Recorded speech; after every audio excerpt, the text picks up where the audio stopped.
आज सांगली मिरज कुपवाड महानगरपालिकेचे पंचवार्षिक निवडणुकीचे मतदान चालू झाले.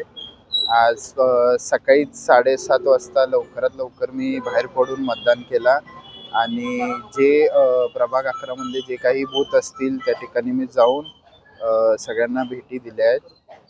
चांगला प्रतिसाद लोकांचा आहे. लोक लवकर बाहेर पडलेले आहेत मतदानासाठी आणि त्या ठिकाणी शांततेत हे मतदान हे वोटिंग चालू राहील असं पूर्ण दिवस अशीच अपेक्षा आहे. विरोधी पॅनल गेला असं दिसून आलं. आता काय परिस्थिती आहे? असं काही अजून तर काही दिसत नाहीये. सगळं शांततेत चालू आहे. तर असंच चालू राहील हे अपेक्षा आहे. अपेक्षा आपल्या पॅनलला या ठिकाणी जसं आम्ही फिरलोय आज लोकांमध्ये तर ते दिसते की चांगला आम्हाला विजय मिळेल 4 जणांना या काँग्रेस पक्षाच्या पॅनलला.